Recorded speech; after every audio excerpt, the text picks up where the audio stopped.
Starting off, we will introduce this month's game with the scripted segment giving you all the details, and then we will go into our unscripted thoughts about the game shortly afterwards. I'm Sondi, and with me always is Bendezzer. So without further ado, enjoy. With the impending release of the Xbox 360, Microsoft made a big push for the Japanese markets, with big reveals like Cameo, Dead Rising, Resident Evil 5, Rumble Roses XX, and Sonic 06. One title surprised many, 99 Nights. Produced by Tetsuya Mitsuguchi, famed director of Rez and Loomis, and partnering with Fantagram, the developers of the cult classic Kingdom Under Fire series. 99 Nights aimed to create a visually impressive experience showcasing the Xbox 360's power, with the team leveraging their expertise in action games featuring massive battles and enemy hordes. 99 Nights is set in a fantasy world locked in a bitter war between humans and goblins, with both sides supported by other races such as elves and orcs. The conflict erupts after a magical orb is shattered, bringing darkness and chaos to the land. The story explores long-standing hatred and vengeance, primarily through the lens of Temple Knight's Imphi and the White Goblin Wingbat. Each character's campaign presents unique events and perspectives on the war, sometimes questioning the morality of fighting and the consequences of revenge. The overarching plot culminates as the armies clash, with mystical powers and ancient rivals coming to a head. The resolution is fragmented as each character's campaign shows different aspects of the final battle, leaving many threads unresolved and spotlighting the complexities and tragedies of endless warfare between light and dark. Players select from 7 different characters, each with unique fighting styles and weapons. Only one character is initially available, with the others unlocked by progressing through story campaigns. Levels are mission-based, often requiring players to defeat waves of enemies, occasionally capturing a base, or fighting bosses. Combat centers around 2 attack buttons, one for normal attacks and one for heavy attacks. By chaining a combination of these buttons, players can execute stylish combos. Some characters have unique elemental effects or mobility tricks as their combo finishers. The Orb Spark and Orb Attack are the key features of 99 Nights. Defeated enemies drop red orbs, filling the orb gauge. When full, they trigger an orb attack mode, boosting your attack power and letting you devastate orbs with your enhanced moves. Kills during this mode produce blue orbs. Enough blue orbs fill the orb spark gauge, allowing a single screen-clearing special attack. This adds a cinematic flair and strategic timing to otherwise straightforward combat. Light RPG elements are also present. Characters gain experience and levels, which unlock more combos and let players equip different weapons and accessories found in the level to boost stats. Players are sometimes accompanied by small squads such as infantry or archers and can issue simple commands like attack or defend. All these units add some tactical variety. Most of these fighting and progression revolves around the player character, who handles the bulk of the action. The action is deliberately accessible, intended to let players mow through throngs of enemies with minimal challenge in the early stages. Defensive actions and counterplay are rarely required, but combat can become more demanding as later missions introduce tougher enemies and boss encounters. During the development of 99 Nights, key staff from Kingdom Under Fire Heroes were involved, and both projects occasionally competed for resources since Kingdom Under Fire 2 was facing its own lengthy and troubled production cycle. This simultaneous development contributed to resource challenges, with 99 Nights benefiting from the tech and design principles established from the Kingdom Under Fire series, like army units, battlefield scale, and some of the combat mechanics. As a result, many core gameplay elements in 99 Nights, such as the large-scale battles and focus on spectacle, stem directly from lessons learned in the development of the Kingdom Under Fire games. However, the need to balance 2 major projects may have also limited the development time and the ability of each team to innovate beyond familiar formulas. Fantagram did not receive 360 development kits until September 2005, just a couple months before the release of the console. This gave the team only 7 months to workshop the game to fit the specs of the console, on top of the growing tensions with Microsoft on how to monetize a subscription MMO from the emerging Xbox Live Marketplace. Upon release, 99 Nights received mixed review from critics. The game's spectacle and large enemy counts were praised, but reviewers found the gameplay repetitive and shallow, with flashy combos overshadowed by underwhelming depth. Common criticisms include a thin story and a lack of lasting challenge. 99 Nights received moderate commercial success, performing better in Japan than in Western markets. Its appeal was strongest among musou fans. While it's not a runaway hit, it solidified its place enough for Konami to take a chance on a sequel, 99 Nights 2, which arrived in 2010. This was also critically panned for a lot of the same reasons. 99 Nights would also become a forgotten side path for both Fantagram and Tetsuya Mitsuguchi, with it and its sequel being perfect bargain bin all-stars for back of the rack. So 99 Nights. Here we are back again, another episode of Back of the Rack. So where did you first hear of 99 Nights? I first heard about 99 Nights the same way that we treat all the back of the rack titles, in the bargain bin. It was one of those games, you know, you saw in the bargain bin and you were like, what the fuck is this? And, you know, being the musou coded kid as a kid, as a kid. So, sound like me. I picked this game up, and I think I only ever played like the first level or so of this game.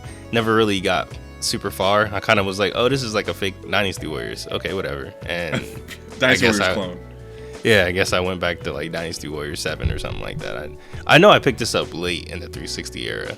So I didn't pick this up like early times. This was real late. So this is probably about the time that like I was about to get like a Wii U. So it was the least of my concerns. From what I remember, you telling me that you were an Xbox kid, right? Yeah, but everybody was an Xbox kid. You know, Xbox took over for a minute. You say that, but there's PS3 niggas out there. I was one of them. I didn't touch. And I knew a bunch of people too that like completely blinded by like what was coming out on 360. You know, like I didn't hear about 99 Nights until well into maybe like the beginning of the PS4 era, Xbox One, when I remember like looking at the catalog because I was thinking about getting an Xbox One, but I was just like, well, what do they have that's different on Xbox? And I remember seeing 99 Nights. I watched one of those videos, you know, where it shows like every Xbox game, every Xbox 360 game released. And I was like, oh shit, they have like a Warriors, even though Xbox has Dynasty Warriors, but they made like their own exclusive for whatever reason. But obviously, there's it's funny because even like the main menus feel so like 2006, 2008. Yeah, like it's the basicness of it. It's like it's like green. It's like super Xbox because once you go into it, there's like that diamond green like goo in the back, and it's just like, okay, I get it. You're an Xbox game, like next gen. Wow, HD graphics. Oh my god. yeah, because green is not like a color. Like it's not the type of game where I wouldn't say like green is a main color. It just happens to be the background of those menus. Right, and you would expect that red to be the motif, especially with the main girl in the cover, but it's not at all. No, it's not. So I don't know.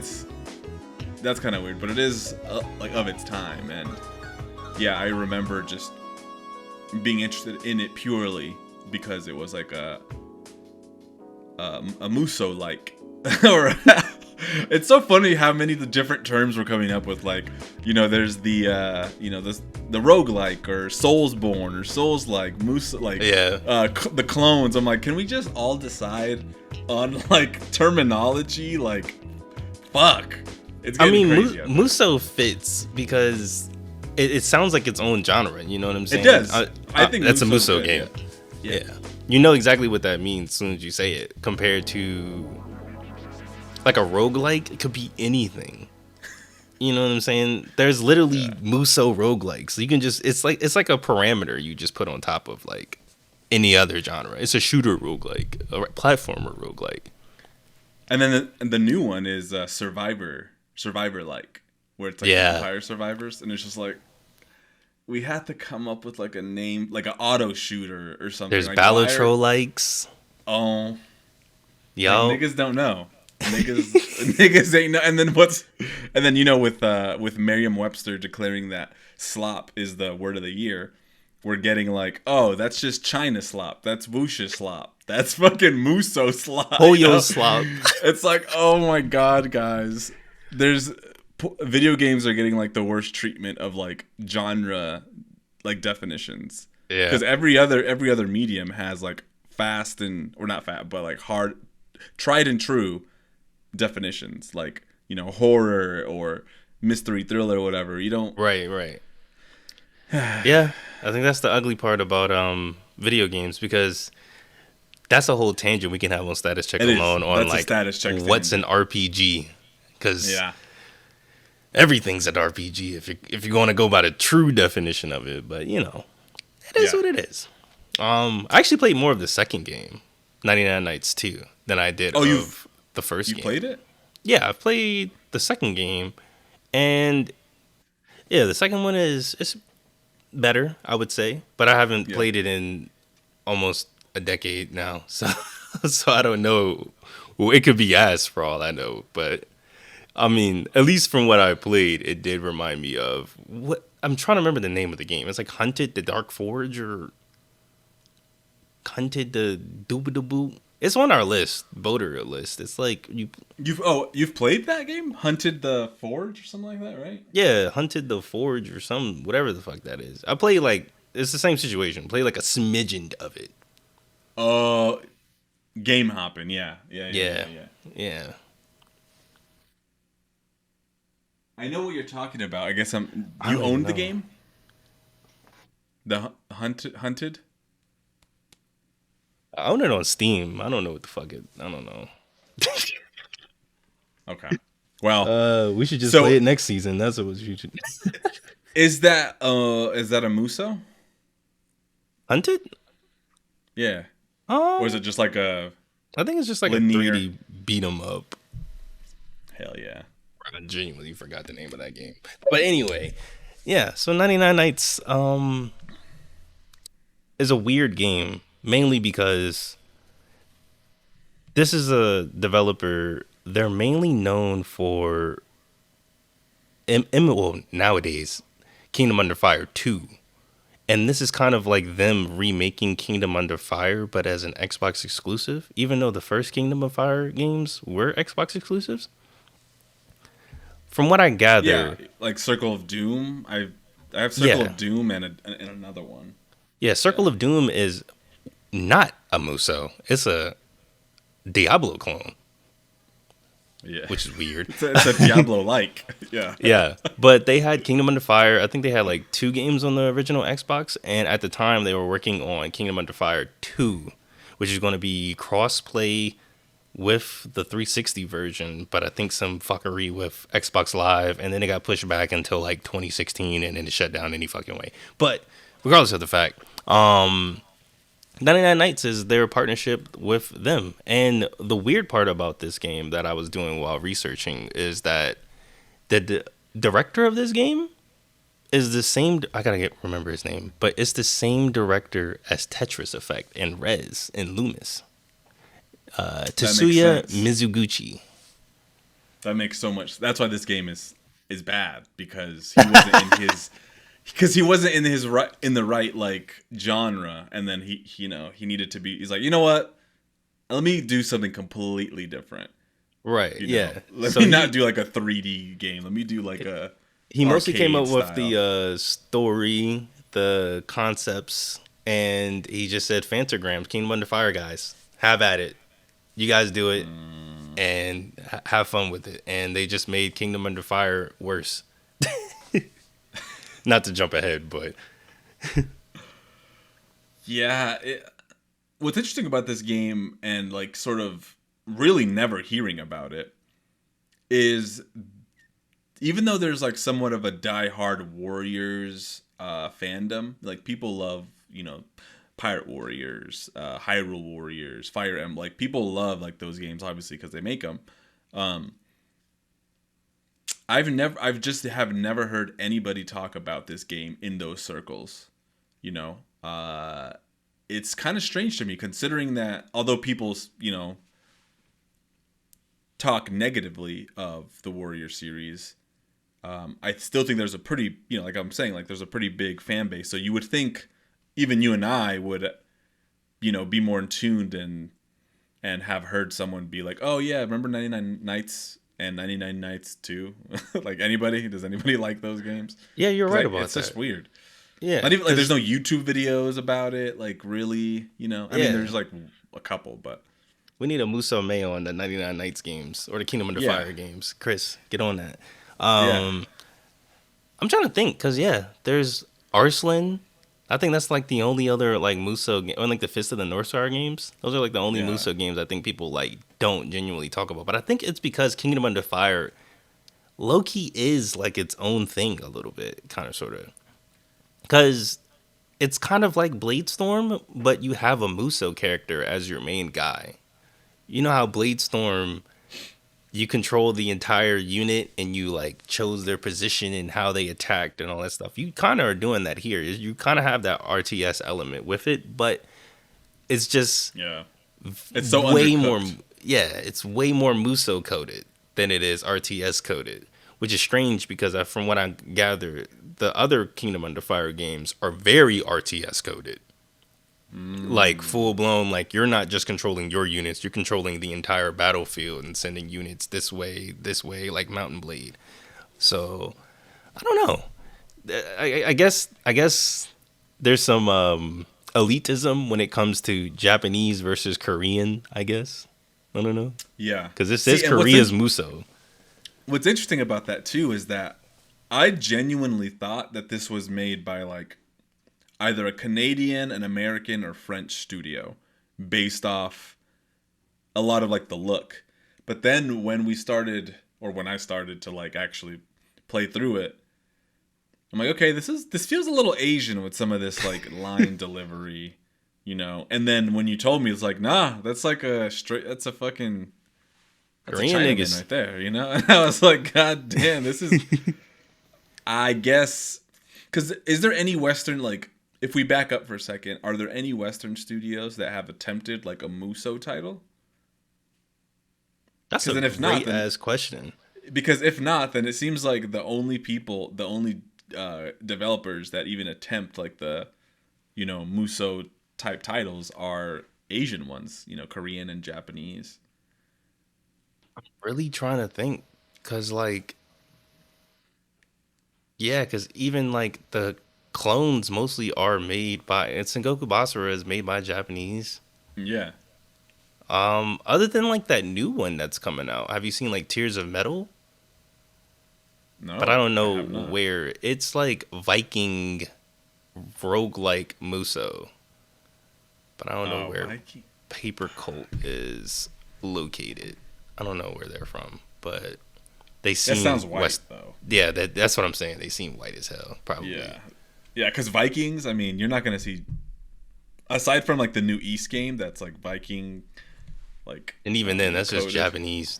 It's Japanese Vikings. That's it. Yeah, but Japanese Vikings. Well, I mean, I don't know. That's hard to say because even what's that one anime? Vinland Saga. Yes. Yeah. Yeah. And that's anime as fuck. It's anime Vikings. Yeah. Montreal, Canada. Okay, so yeah, it's Canadian people making this. Yeah. So that's a Western studio. That's the closest thing I can think of from anybody making a Musou game. Yeah, and that's not even out. So that's pretty new. Yeah, that's still in early access. So for the entirety of the genre, it's just been straight Asians that have been like, "This is our genre. You're appropriating if you make a Musou game." Yeah, and it just hit me. And then they go. Oh, hold on. And then they go and make a Troy, Vengeance of Troy, or what is it called? Warriors Legends of Troy. Yeah. Then they go and make like, yeah. Wait, hold on. Wait. Hold on. No. Spartan Total War? Isn't that a Musou clone? Spartan Total Warrior? Bro, I swear that's a Musou clone. I thought it was just a beat 'em up. Bro, you're destroying like whole armies, bro. Yeah, bro, that's a Musou clone. Yeah, I'm looking at gameplay right now. That's a Musou clone. And that's like what, Ubisoft, right? Yeah, so that would be French. Or Sega. No. Are you sure it's not a God of War clone? This feels like a God of War clone. No, bro. Like, it's whole armies, bro, that you're fighting, bro. That's a lot of people. It's not Dynasty Warriors 6 amount of people or 7 amount of people. It's not like next gen Dynasty Warriors. It's like Dynasty Warriors 4 or 5 amount of people. But it's a Dynasty Warriors clone. It's made by Creative Assembly. Yeah, that's that's UK. Let's see. Yeah, that's the closest thing.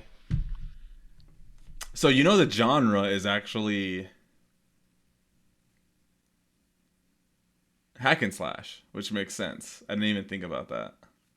Technically, yeah, you could say that.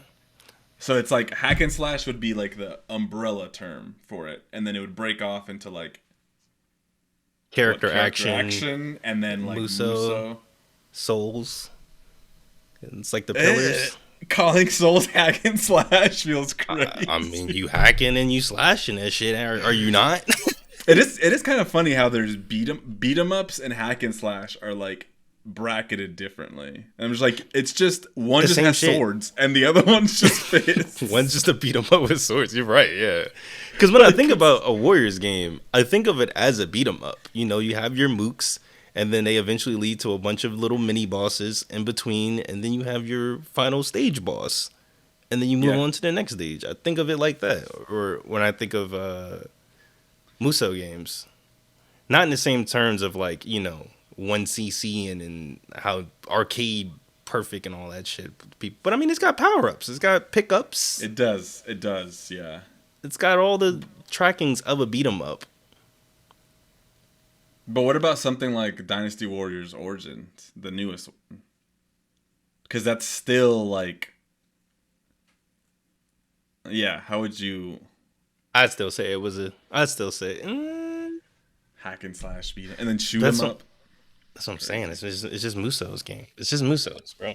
I think the most interesting part about this game is I just realized, especially after reading Play Nice, I completely spaced on the idea that at the time, Korea was super obsessed with StarCraft. Like that was their like national sport. It was StarCraft. Like people would go to um, internet cafes and all they would do is play StarCraft. And it never really occurred to me that this might have been a way for them to try and get other players into real-time strategy games by adding an action flair to it.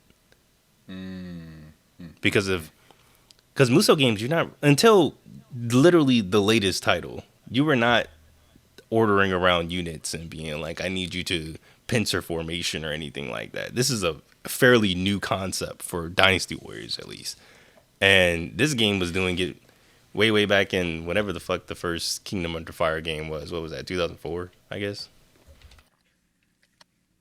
So you think it was like a spin-off to try and get other people interested in the series as a whole? Yeah. Okay.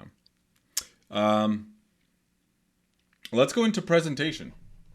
So presentation, where we sort of talk about how the game looks. We talk about the art direction, UI. We talk about sound here, voice acting, graphical fidelity, environments, and all that. We'll at least we try to cover all that. So, do you want to go first?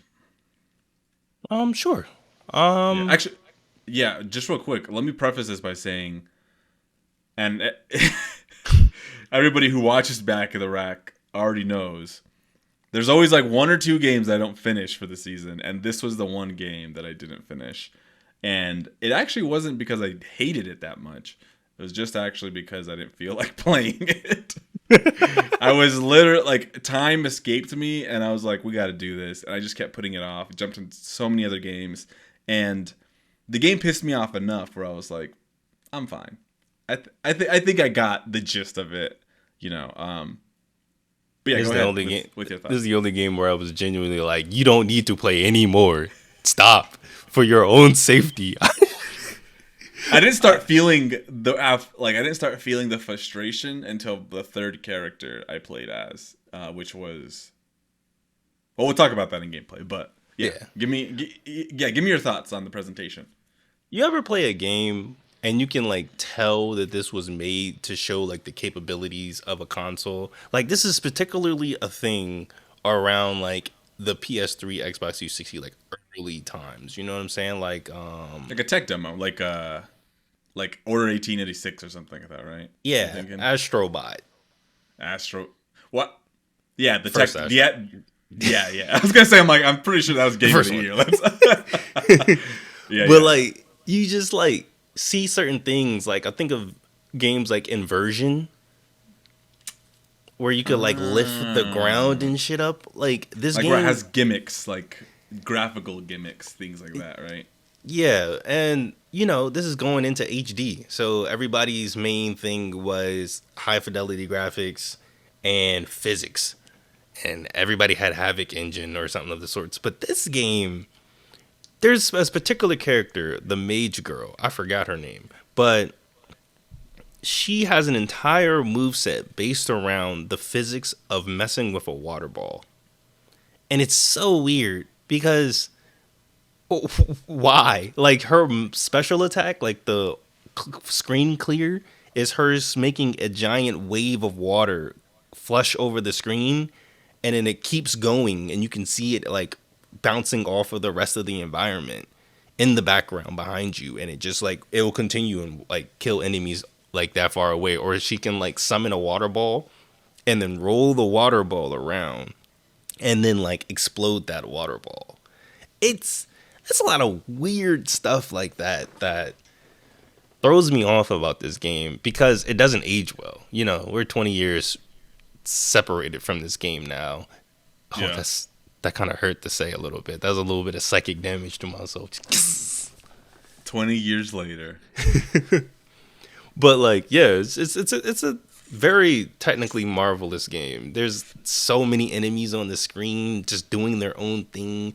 The way that the pre-rendered cutscenes are like arranged, it's a very beautiful game. I will say that. The character models are gorgeous. Yeah, I would absolutely, yeah, In 100% practice. agree with you. Yeah, the cutscenes. character models look really, really sharp, really clean. Yeah, fidelity is high.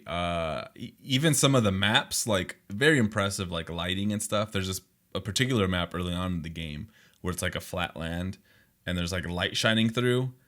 And unfortunately, the game is kind of saturated of color, so sometimes things can look a little, brown, of course. Yeah. But yeah, it's a really good looking game, and yeah, the fidelity is high. The mage character that you're talking about, I didn't unlock her. I think I had only 3 or 2 characters left to unlock. I did see her in a stage fighting, so I kind of have an idea of what you're talking about with like her water attacks. And I wasn't playing as her, but from far away, as you're walking by her or whatever, meeting up with her, I was like, she looks pretty cool. I was kind of excited to play as her, but I never got to because I didn't finish the game. So We'll talk about it in gameplay. But it looks impressive. Like as a side character, and you're just like running by them. I was like, "Whoa, there's gonna be some cool characters to play." Unfortunately, that was not the case. What game was that? Hydrophobia? With the way that the water flows? Like, I think about games like that when I think of, like, 360 PS3 era, like, I want to push boundaries and be like, yeah, look at this. We're not worried about graphics. Look at our water. Yeah. Yeah, but it was okay. I think everything else about the game kind of was, like we talked about earlier with the main menu. It's cool as hell to look at. The little water effect ripples when you select an option. I think that was really cool. The character select screen is cool too. I've always wished that Musou games highlighted their characters a bit more because they, in Dynasty Warriors, in Dynasty Warriors, it's a list or it's just like the PNG of them, which is fine. It gets the job done, obviously, But I like what they do here, and like they have them like in their 3D splendor, and like you kind of like go around a carousel, and you choose who you want. Although the gem with like a chain around it to signify a locked character, I'm like, does that come into play? Like, I don't know. It just seems so weird to me. I'm like, what is that about? Like, yeah, it was just like, is there some flair? Was there gems anyway? I don't know. It was like really interesting choice. Yeah. The frame rate was gross. And I don't know if I'm learning as the more 360 and PS3 games I play that this is why people started giving a fuck about frame rate. I think everybody just had enough of like games playing at 2 frames a second and was like, okay, I need frames. I need 60 frames now. Because this game most of the time is running at like 20 frames per second. If that. I'd say like 20 frames and then it dials down to like 10 frames if you get into like super hectic combat. And that on top of the rest of the gameplay really drags down a lot of the stuff. Like, for example, like I was talking about with the mage girl using her water musou attack. When you use that water musou attack, your game I swear, I thought it was gonna crash. It was Yeah. That's how bad the frame rate got. Where I was like, oh, I broke the game. This wasn't supposed to happen, and I don't know. I think that's not a good thing, especially if you have your tech demo character. I don't think they should break your game. Well, for that whole generation, there were always like very graphically taxing moments in games that felt like they were going to break either your PS3, and I imagine it was probably the same thing for 360 in a lot of ways. 360, from what I understood, had like the more stable version of every game release. I remember like going to IGN and like, a new game would be released, and PS3, they would always mention like, oh yeah, you're gonna get some slowdown in the PS3. I feel like back then they didn't really like specify like, oh, a game should be hitting 30 or 60. That really wasn't in the like conversation. At least I don't remember anybody ever complaining about it. I think people just didn't like that things didn't hit a solid 30 for a while. Yeah, like I think that was the main thing, was that if it hit a solid 30, people didn't care. But like there was a vocal minority like, hey, no, this needs to be 30 that's barely locked. cutting it. It needs to be 60 locked. And then just back on the topic of that power, her musou move, the blue, what's the blue dude's name? I forgot his name, but it's the second character. Dumbass names. It's like Asfar or some shit. Yeah, it's like, it is Asafar or something. Yeah, you're right. With like 3 R's and bunch of consonants P's and vowels thrown together, bro. His ultimate move is really, really cool, and it's like really like awe-inspiring, right? But it tanks the fucking It's so big because like his is like, he points to the sky or something, and then this like beam of light comes down, and it just like clears the entire battlefield. Oh yeah, and they're like, yeah. Now I think about it, all of the characters' super musou moves do that, because the main girl, her like lasers that shoot out and attack everybody. Yeah, and then the Kratos dude, he shoots meteorites that come like flying down on the crowd. Yeah, and then he does. I believe the goblin dude, his is just a nuke. It literally just is a mushroom cloud nuke that just drops down. So yeah, I don't know the priest dude. I didn't play him long enough to give a shit to find out. Yeah. Did you beat his story? No, I only played the first stage, and I said I'm done with this game. Let's talk about the character designs, because I'm really mixed on this. I feel like, again, I only saw 4 of the designs, and I feel like they all belong to different games. Like, Mifi looks like, or Maifi, whatever his name is. He should not be in this game. He looks like he could lead his own game in this era of games, for sure. Like, he should have his own game, and it could be called like Soul Edge or Burning Hearts or something. Like it like it's super, Blood of the Echoes edgy. Or some crazy shit. He's got the Kratos sword, Echoes of Edge. Yeah, he's got like a Kratos like chain blade. But his character is weird because he's like a prince or something like that, and he's just like going around being like a mercenary that like help people. He's just a good guy. He's the Zhao Yu of the game, and it's weird. It is weird. It's not what you expect from him. And then Infi's character's design is pretty cool, I would say. Very like aristocratic, and she has her armor, so it's like knightly and aristocratic. Pretty cool. Sexy. Somewhat sexy. Not revealing, but sexy in that it accentuates her boobs. Is that what it is? Like she has like a cleavage or something? It's like what's going on? It's like a corset or something like that. I think what it is that it's a very, because of her on the cover, it's a very striking cover to see her. Yes. And then you're like, what is this game? Because you think about 99 Nights 2, it's just generic buff, burly white man with a sword. And you're like, okay, I'm not picking this up. Mm-hmm. And then the Asafar, I thought his design was solid. A little boring. His design fits his character. The blue, it's, again, he's royalty. Very simple. And then you have them two. I think Asfar and Infi, the two main leads, right? They are the most consistent in terms of like they look like they're from this game, right? Yes. And then you run into Dwingvat. Oh yeah, the white goblin. It was a goblin with human skin. Which is like, it's just a nigga with, it's like albino nigga with dreadlocks, bro. Like it is with his big ass nose and like his eyes. Bro, his like, nose. Thank you. You're not the only one that noticed that. I was like, why would they make? Okay, so apparently in like goblin lore, he is the nigga of goblins. And they gave him this big ass, fat ass nose. I was like, wow. Yeah, it's like it's like a Jewish like it's a crazy schnoz. What's the fucking what's the anime character? The fucking guy that always does the characters like kaiju and all them. Not kaiju. The gambling anime guy. I forgot the name of the anime. It starts with a K. But anyway, he always draws his characters with like big ass noses, like Pluto and.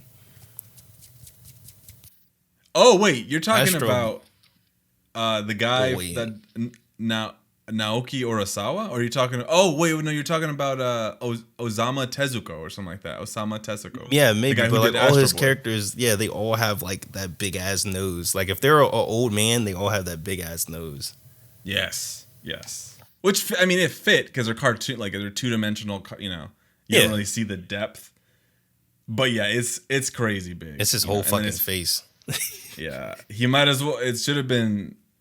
Yeah, his name Dwingvat, Nosevat would have been better. Schnozvat, Beakvat because he had a beak on him. Septum. So, yeah, with like it was 3 P's and 7 C's.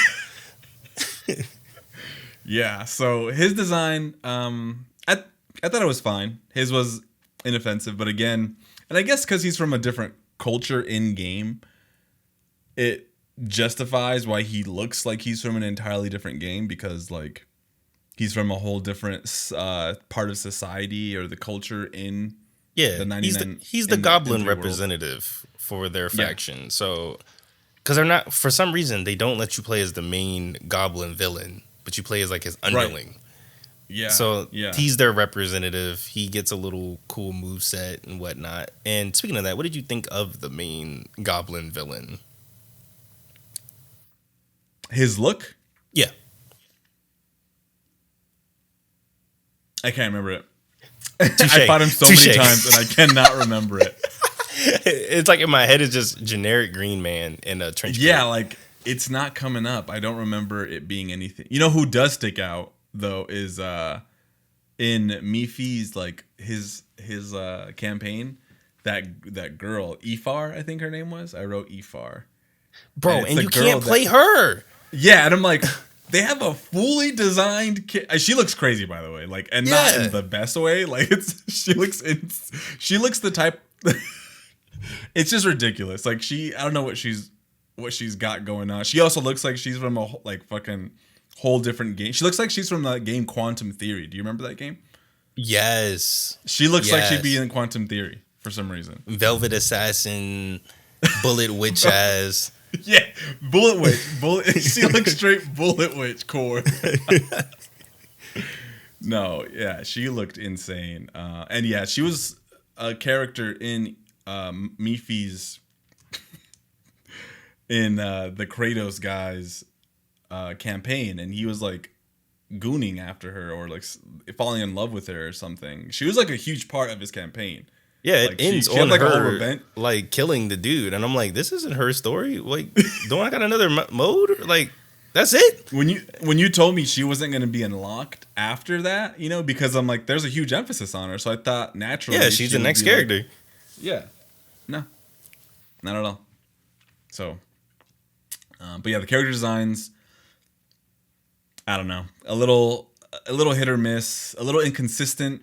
It's a weird world. Like if this is like the same design language and character designs that they're using for the rest of Kingdom Under Fire, I just kind of don't I don't get it.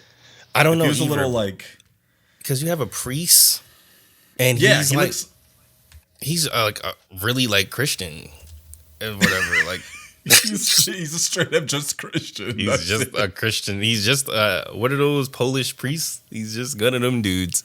Yeah. Fucking the mage girl, I don't think she is literally of this world. I think she is teleported isekai'd into this world. And she's just like, I think the mages or whatever are like from a different world and they come to like do adventure. From what I remember from her story, she like pops up and she's like, okay, I'm here. Huh. Which side am I going to join? And then there's a giant troll, which is the last character, which is like the most generic troll enemy that you'll fight. Like you fight 1,000 of them in Dragon's Dogma, but they made him a playable character for some reason. So I cannot. Yeah, that's so ridiculous. The fact that they had Ifar right there. She had from what I could see when she was fighting, she had a whole moveset. So I don't know why they're like, oh no, niggas is gonna want to play as the troll who has no story as far as I understand, had no. You know who would have been more interesting? That big ass frog with the cape. For real, King Frog. King Frog. Why not? He was cool as shit. Tell me why the fucking names for the frogs sounded so racist. Like, do you remember what they were calling them? What were they calling them? I forgot. It sounded like a racial slur. Like, oh, it's the fucking... It's the froglocks. Now, we have to look this up because it is so... I was like, this kind of sounds like a slur. Frog race in N3. You know, now that I look at like Kingdom Under Fire character designs. Oh, Pucks. They're called Pucks. Yeah, that does sound like a slur. Get the fuck out of here, Puck. You fucking Puck. Get out of here. We don't like your kind around here. Yeah.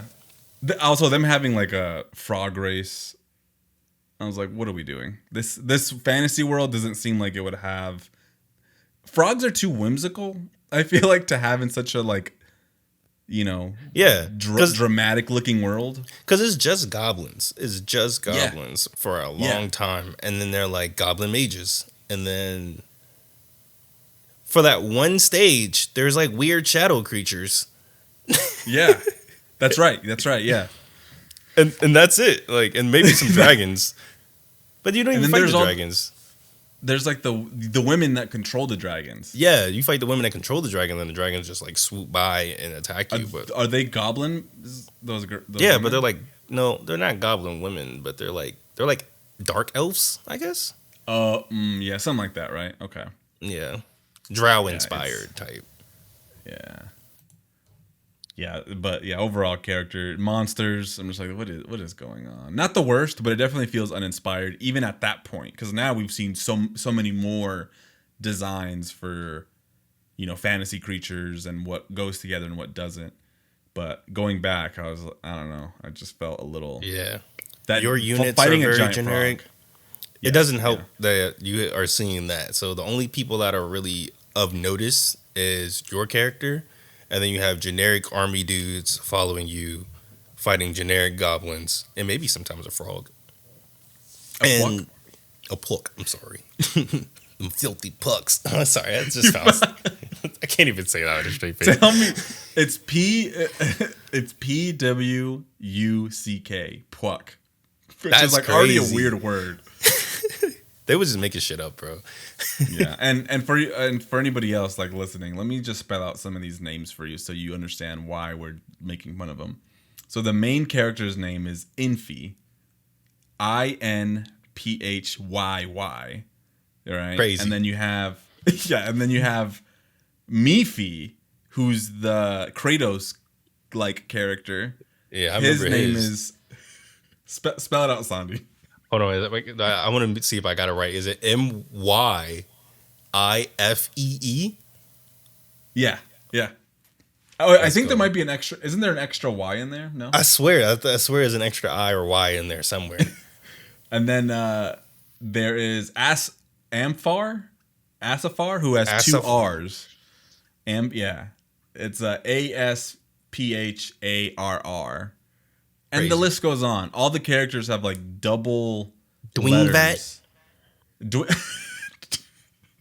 Dwingvat is crazy. Spell it. Spell Dwingvat. Is it DWINGVATT? Yep. That's crazy. Scholastic over here. Yeah, did you win the spelling bee in middle school? That was incredible. I think I got out first round in like elementary school. I think they told me spell genuinely, and I said, I can't. You got me. All right. Well, I thought there were some solid level designs, but I mean this in that they looked cool. Only, I think functionally they're just too massive. I think they were too big, too easy to get lost, and I feel like they probably had your character run so slow because the maps were so big and they didn't know how to load in all the things at once. Because I'm like, why would they have your character run this slow in such a massive map, with no sprint? It doesn't make any sense, and no mount. Yeah. Only other thing I could think of is that it was so that you stay with your allies, but they're gonna keep fighting whatever they're fighting until every single enemy is dead. So it doesn't really matter anyway.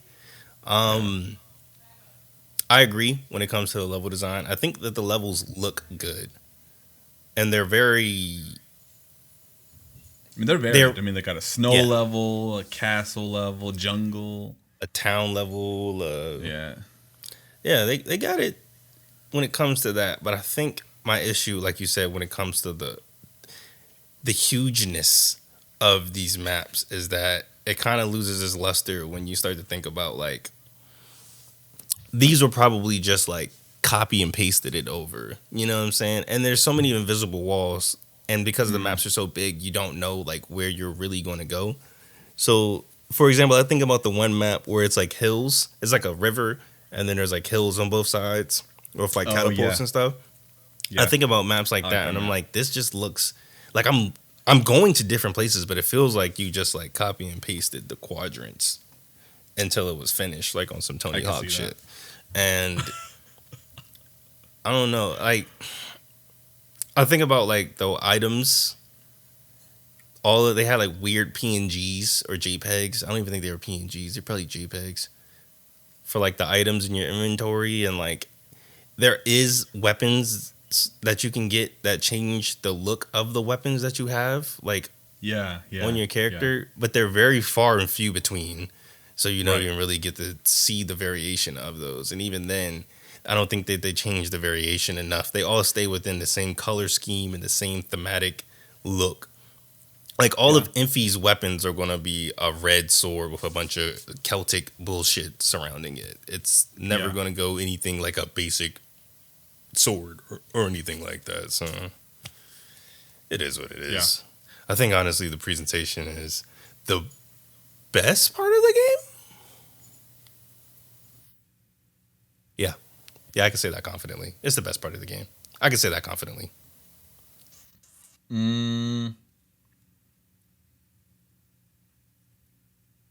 This is going to sound weird, but I think I enjoyed the combat more than the way it looked. Because I think if I liked the way it looked a lot more, I would just know. I'd feel it. I'd be like, yeah, I like living in this world. I like these character designs a lot. I love fighting these enemies. It's just, the only time I ever thought it was cool was in the menus, and you're not in the main menu very long. Yeah, true. Because even... more annoyingly and ugly, once you select your character after the main menu and you load in, you're taken to this map screen that has very loose approximations of where your character is going. That map screen is fucking ugly. Yeah, now that you mention, I completely forgot about that. Yeah, it's disgusting. It's a blurry ass JPEG smeared across your screen with that's blue. Yeah, with highlighted borders on the end, and then you have a feather as your cursor that points to which spot you're gonna be, and that's highlighted or bloomed out where it looks just this glowing effect, and it looks ugly.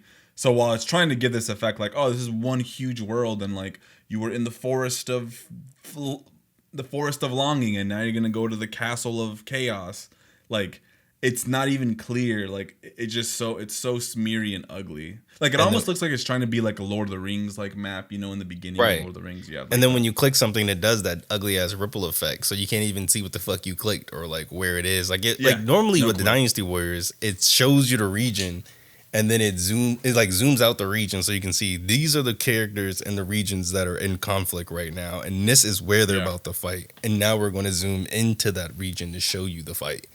Whereas this, it kind of, even when you unlock a new stage, like for example, I forgot which character it was. They had like one stage that was on the left side of the map, and then another stage that was on the right side of the map, and then the next stage is on the left side of the map again. And I genuinely accidentally replayed a stage because I clicked the wrong thing thinking it was the new stage. So I don't know. It's not good. No, it's not. It's actually like really, it's really bad. And then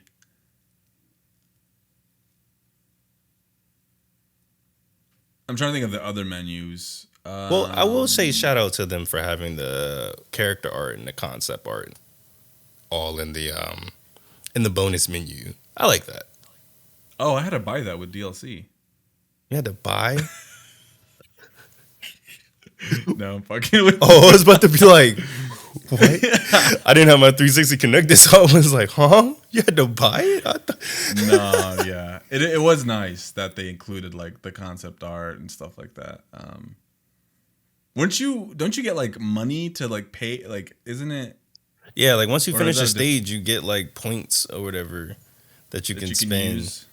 Yeah, like bonus points, and then you can buy concept art for characters I and mean, stuff. I like the who's concept doing art. It that? looks cool, but I think it's just the Yeah. art style.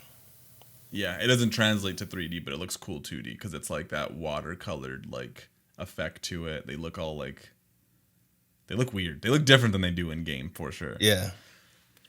All right. That's all we got for presentation. Yes, at least for me.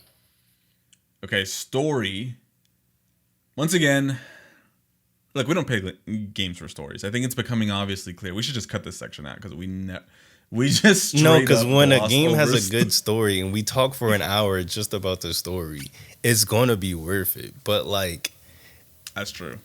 I think, okay, we got to have the conversation about this because I think what it is that if a game doesn't hook you, there isn't no real incentive to give a shit about the story. You know what I mean? Like, there's games like, for example, I just played through Remnant 2. Can't tell you shit about the story because I don't give a fuck about the story. It didn't hook me. It didn't engage me. It honestly bored me anytime I tried to pay attention to it. But the actual game and the gameplay and the presentation, I loved everything about it, and it kept me going. But I was skipping every cutscene. I didn't give a shit about it, and I wouldn't say that it deters the game any more than that for not caring about the story. Yeah. But sometimes the story just sucks, bro. So I will say that I don't play games for story. I really don't. I think a lot of it's hokey. A lot of it just needs to. Stories in games a lot of the time don't make sense, and they have to work around the gameplay, like because they want you to feel excitement and fun, and they want you to feel entertained, and so the story has to like, well, where can we take them next that makes sense, you know? But it's very contrived, you know, and especially when the game itself is like what you're doing in game doesn't really align with like the narrative. That's also like a whole other thing, you know, that happens. Especially, you know, the most famous case is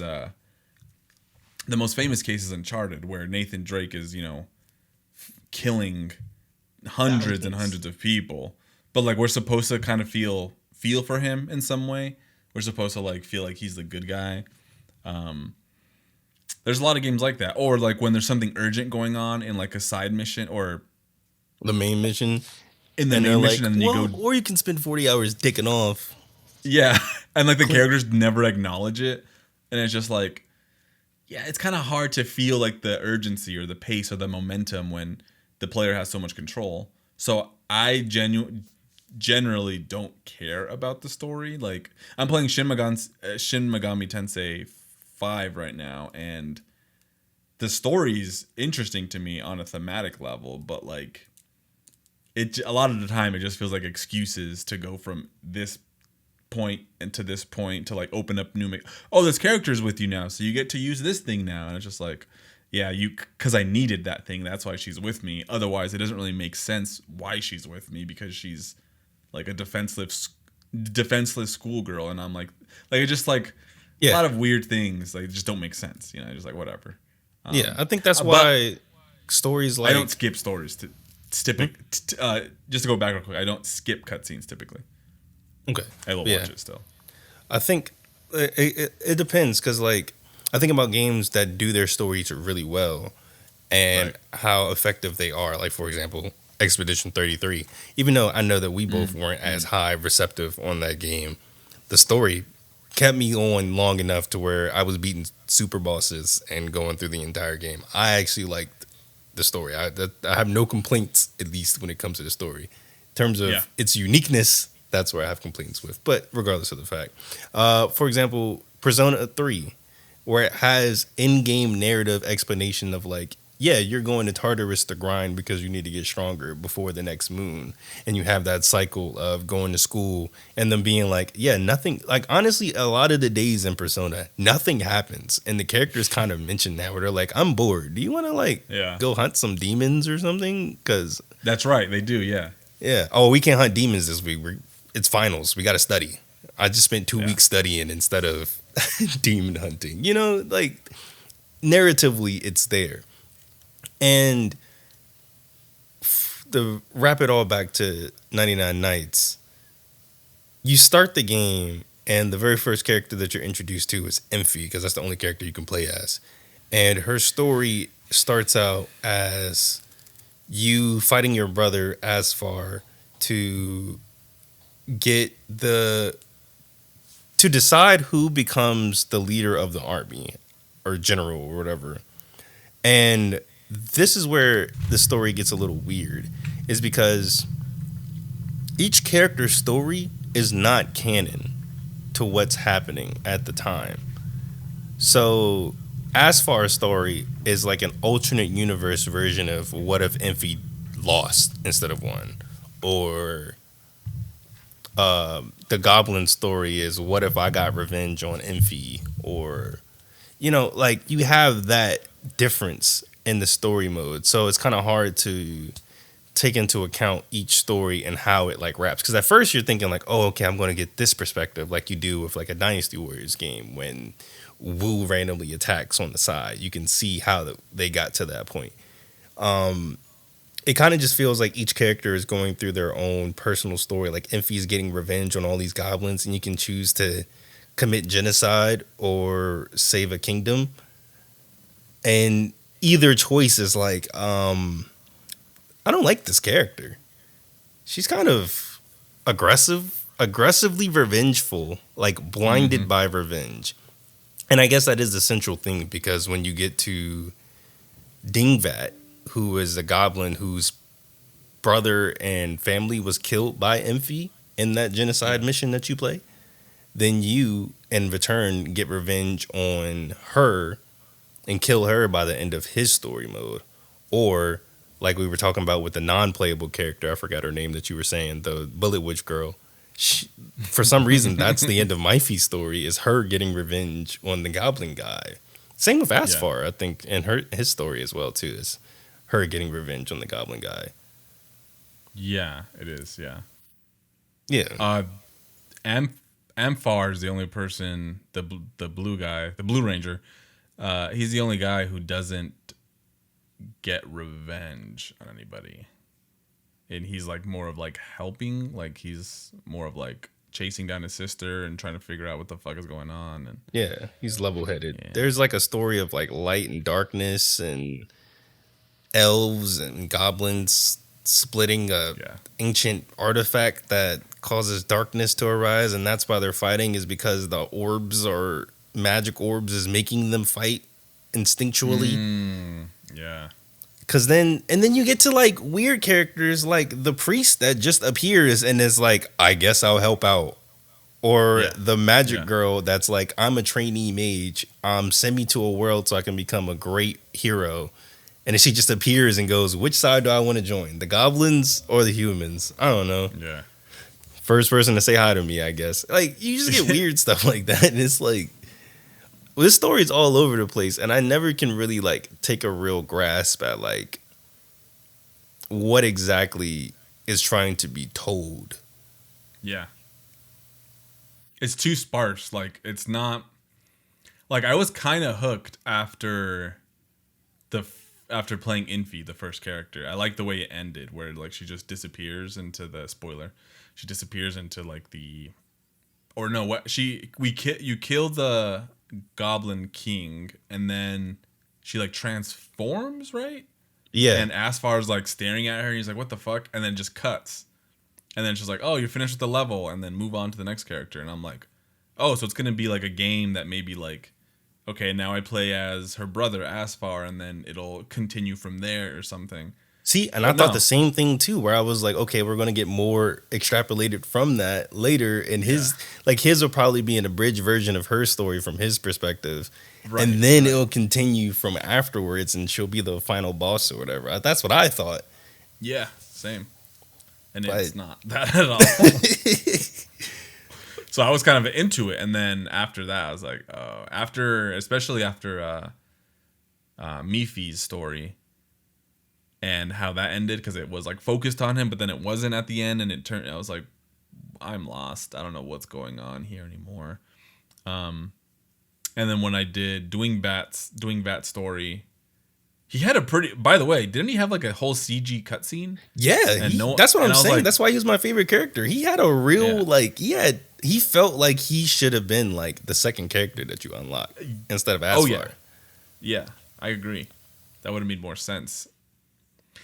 It's interesting for a game called 99 Nights, and this is dumb of me to think, but I was thinking like. I legit, before we got into it, I did think that it was going to be like 99 characters. Like I did like think it was going to be Dynasty Warriors level, like 99. Or there was going to be, or like you have a brigade of 99 knights. Yes, something like that. Or I thought it was going to be a time system of like you only have 99 nights to finish the game, the war or something. There was going to be like after 99, like each map is only a certain time of like nights. Yeah, like there's a dynamic day-night cycle, and you got to finish it within 5 days or whatever. Yeah, to get to the 99th night, and that's cooler than they thought. They probably just picked a name because they were like, that sounds cool. It does sound cool, and the way to shorten it, N3, is even cooler too. Exactly, it was like they thought about it and was like, that's cool as shit. Because Kingdom of Fire isn't cool. No, it's not. No. But 99 Nights, I'm locked in. What the fuck is this? I'm picking it up. It might be a JRPG. Oh, it's a musou? Yeah. Even better. It looks like it'd be like a JRPG almost from the cover, And with the name like 99 Nights, I mean, that feels, I don't know. Infinite Undiscovery, Lost Odyssey.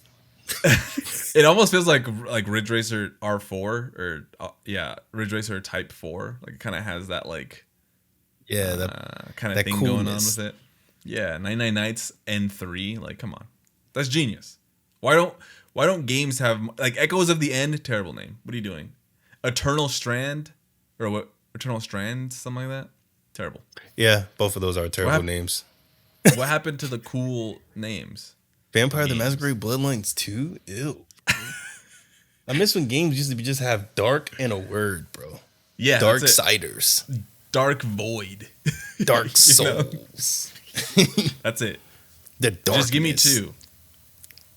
But yeah, story, that's all. I could not follow it, and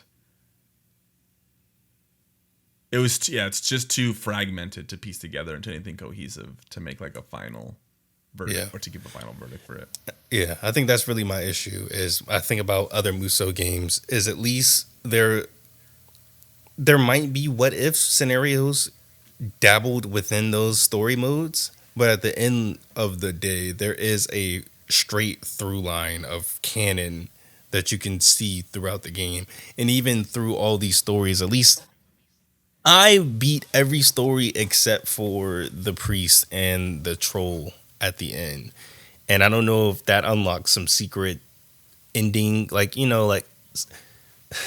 I'm sorry, I had to bring it up. Sonic Adventure, like Sonic Adventure 2, how you finish Hero Story and then you finish Dark Story. And then there's a third story that combines all the characters and you hot swap between them all. And then it tells the full ending of the game.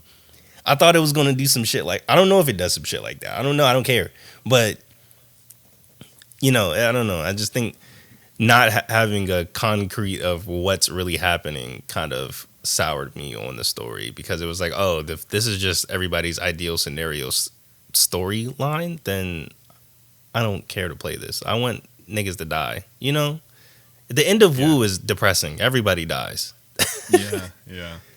The end of Shu, everybody dies. Jin in the way they become Jin. You get the through line of what the actual story is, but there isn't there.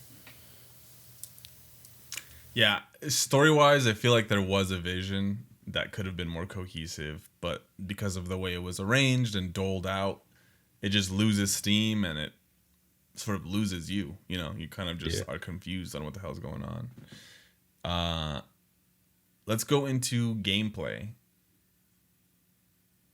I'm gonna let you go first before I my video kind of spoiled it because unfortunately we recorded after I recorded that video, thinking I was going to record before we recorded that video. So yeah, well, I remember. Yeah, you didn't get too deep into it, but and yeah, because you were trying to be quick, so maybe you can share some new thoughts.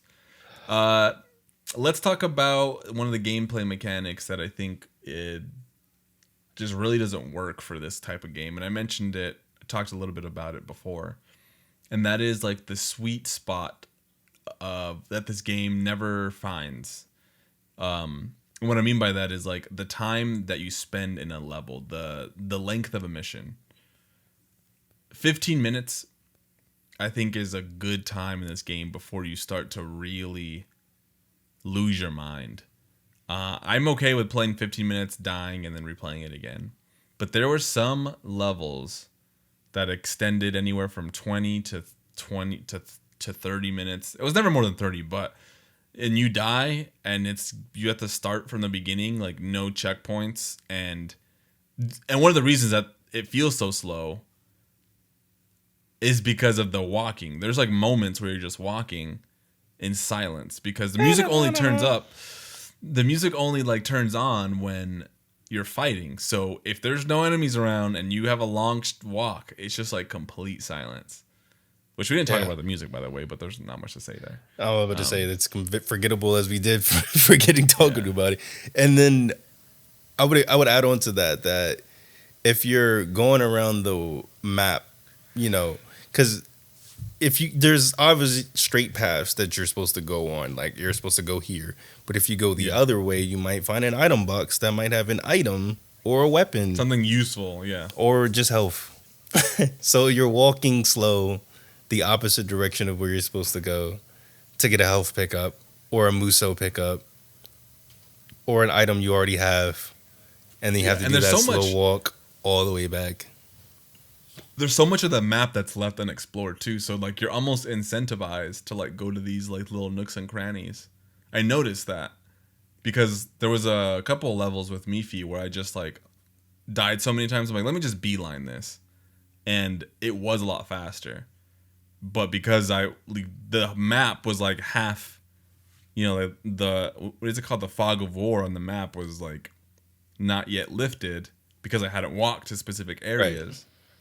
I was like, well, let me go see what's going on over here. And it's just like nothing. And I'm like walking slowly. Like they needed, it almost feels. They could be like ambush. Like some random people come out. I don't know. I think, I agree with that because I want to extrapolate further on to why I'm gonna keep it real. I'm gonna keep it real before we do Back of the Rack Awards. This is banned from the rack. I apologize profusely for putting this on the list.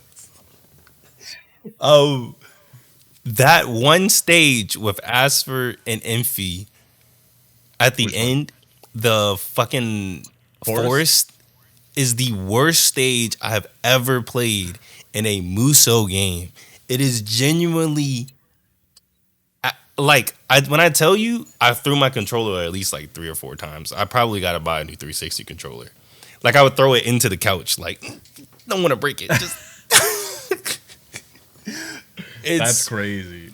Like you said, these stages can last up to 30 minutes, and you're going through this stage, and if you this stage, you will die because it's a very big difficulty spike. So you're taking your time. So now this 30-minute stage becomes a 45-minute stage, and you're always going to die around the 30 to 45-minute range.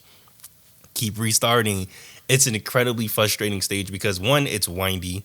The first time you play it, you're trying to figure out where to go. So you're just wandering through bullshit. There's these mages that shoot lightning, and you have to hyper focus them, or else you will die. Then you immediately get into a frog ball. The puck. What is the puck? The puck. And if he booty bumps you one time, you're almost dead. That's like half your life bar. Yeah, you're gone. So you got to survive. Blocking isn't worth shit. Yeah, blocking, dodging, because you can't dodge. Another thing, and that's when I started to get frustrated and realize that it's deeper than just like, oh, you walk slow and you don't have a mount like a Dynasty Warriors game. Is there's a certain level of freedom that you have in a Dynasty Warriors game, depending on the difficulty that you run. But usually, if you hit an enemy, you have ways to get out of that attack string. You can either, guard cancel, or you can do a dodge roll, or there's some way that you can cancel your attack string, or you have invincibility frames to where you aren't getting attacked in those things. Like if you have a charge up attack, you would charge it up and you would have hyper armor, so where you wouldn't get attacked by an enemy. In this game, for example, like Myfi is a character that has a lot of charge ups and stuff. I noticed specifically with him that enemies hit you out of your attack string no matter what. So you'll be midway through like doing your XXXY attack, and the enemy will just hit you out of that and then just completely resets you. And you're like, okay, well, fuck, I gotta hit 3 more times. So I kind of got to a point to where I didn't even use most of the strings. I kind of just XXXXXXXXXXX until I won for most of the characters, because going out of my way to try to do the heavy hitting attacks and charge attacks would usually lead to me being frustrated and knocked out of my attack, or booty bumped, or hit by a boss and instantly killed. And that frustration started to kick in, especially because you realize how shitty the dodge is, and that's your only real damage mitigation maneuver. You can't do it on command. You can't do it mid combo and be like, oh, let me dodge out the way. You can only do it if you're doing absolutely nothing, it's a Musou game. You're pressing XXXY at all times. So you're never not attacking. So you're never not able to defend yourself. Or there's another thing where if you dodge, there's like a pause at the end of it. Yeah. There's a delay of control for you, and you'll dodge, be stuck, and then somebody will attack you, completely inerting the reason that you dodged in the first place. And add all that together with general unfunness of slow walking through giant Musou stages to fight, and low frame rate too. Yeah. What did you think? Because this is another thing that I didn't really like. What did you think of the way that clashes worked with your units? Clashes? Is there something specific you're talking about? Well, I'm just talking about like specifically like battles. Yeah, because so you're using it. Okay, yeah. I get what you're for those that don't know, in this game you have 2 units that you can control. It can be like a regular infantryman, archer, pikesman, heavy infantry, or like Did I say archers already? Anyway, you can take these 2 units and like command them to attack or defend. And usually when you go up against an enemy unit, all of your allies, they go in and they fight alongside of you, so you can kind of be slashing through. It feels very cinematic when you are fighting like units and your units are clashing against another enemy force, and you can feel that real battle. It's not just a musou game where you're taking out an entire wave by yourself. You feel like you're in a war, which I thought was nice. But what did you think of them? Because I personally hated them, and after a while I started dismissing my allies as soon as the game started, so that I could not have them clashing with them because they got in the way. So I want to add one thing to answer your question, but there's another thing I wanted to bring up with this, these battles when they are cinematic and you have all these characters on screen, which there's a lot of times where I'm like, this is great looking. Like, definitely inspired by like Lord of the Rings. Like, it really had that like dingy, dirty look to it, and I'm like, this feels like it was inspired by like Lord of the Rings battles, from the movies. What I hated about those clashes though was that it was so hard to tell if you like your enemies don't have life bars unless it's like a major enemy, like a boss. But like all the peons that you're fighting 90% of the time, you're just like sliding through NPCs. Like, it doesn't, like with Dynasty Warriors, they have like little health bars, which you can remove if you wanted to, but you can kind of tell who the bad guys are. But in this, like, everybody looks like so brown and the same that it was just like kind of hard to tell like who I was hitting all the time. So I was just like in the midst of a crowd just swinging away and like hoping that I got everybody. And I hated that shit because it felt like ineffective. I felt like so like inefficient, Yes. And yeah, but to answer your question, I didn't really mind the clashing of like I always picked, the archers, and then I picked like heavy infantry, and that's it. Like I didn't really, they weren't in my way. They were just blended in with everybody else, and it's not like you could hurt them. So I was just kind of like, whatever, it was fine. I would order them to do stuff, and they'd get to it eventually. It felt super flat. Attack. Okay. Yeah. Exactly. You'd be like, attack, and then your like troops would just be like, yeah. Well, I don't really feel like it. Yeah. Yeah, I think for me, what it was that your allies would never leave that. Like, if you walked away and was like, okay, we're done, or like, because usually the enemies on the map, they show this giant like hulking yellow red flashing dot on the map until the very last one enemy is dead. And like you said, you're slicing through essentially what is laundry lines. Like, laundry lines, you hang up. So you're just slashing through that thinking you're doing something, and some guy's on the floor and you think he's dead, and then he'll get up while you're not paying attention, slashing other people. Yeah, and he'll be fighting the rest of your enemies, and or it gets to the point to where the enemy is so small compared to your units that you're just walking around like, where's the 2 goblins that I have to kill? Yeah. Oh my god. Yeah, That's so annoying. You have that, and then, or you'll have your units like they'll be fighting those 2 goblins while you're running off to go to the next objective, and you're just like, okay, now I don't have my units because they're too busy fighting fuckery, and they won't kill it. They're just standing there like. Eventually. And I think that is extremely frustrating. That's why I started dismissing them towards, like, once I started dying a bunch of times in that forest stage, I just said, you know what, I'm done. Especially because the mages have this special skill to where they make your allies turn on you, and then you can hurt them. Yeah, I remember you saying that. So I would be slashing and killing my own units, thinking that, just trying to kill the other enemies. And I'm like, wow, okay, so I just killed my own enemies, which is probably by design as a resource drain. But I think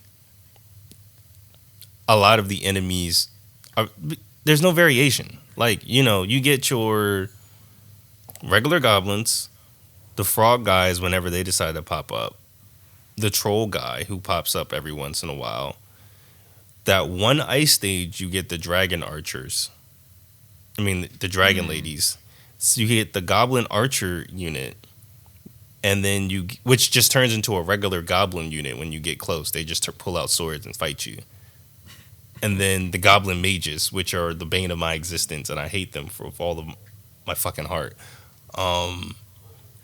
I don't know. I just think the enemies, I think, are the worst part of this game. I never felt fun until I was playing as Dingvat, and I guess because I was fighting regular, usual Dynasty Warriors as enemies, which is just niggas with bows and arrows and swords compared to goblins and stuff. So it felt different, and I guess it felt better because Dingvat was actually fast. But it did. And you could actually like do like it felt good to string combos with him. Infi and him were probably. I would agree with Infi. I would agree with Infi. For a time, Infi felt like once you got like the one string, was it square X? It's like one of those where it's like XXX, YY, XX, YY. Which is another cool thing they do where they have like in between strings switching back and forth between X and Y. But there's like one move where she like jumps in the air and then she slashes and then she like dives down. Okay.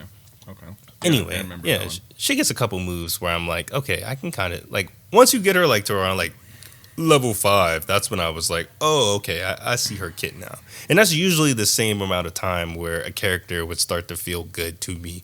Was around like level 5 or 6. That's why I think I liked Myfi when it came to that. Once I got him to like level 5, I was like, oh, his kit is pretty nice.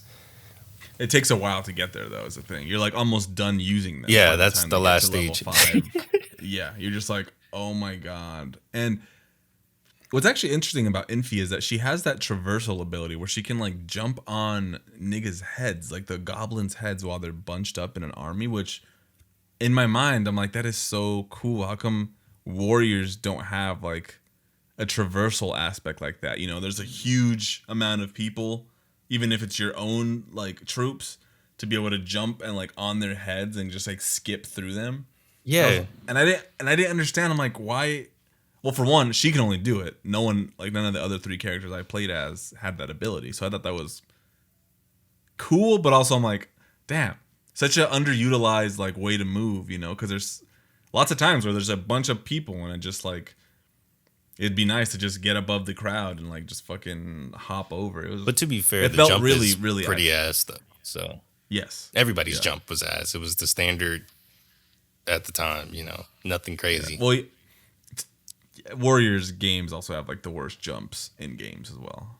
That's like I don't depending on the Warriors game. Yeah. I've been playing a lot of One Piece Warriors. I was gonna say One Piece is different because there's a whole aerial. Yeah. That's the exception, but the rule is that most Warriors games they do like the jump and then the camera immediately fall. Yeah, it's just like gravity, just like get back down here and fight. Yeah, I'm gonna say even Samurai Warriors 2, they had a double jump for like the ninja characters, and it was just like double jump and then dash forward. Yeah, jump and dash forward. Yeah.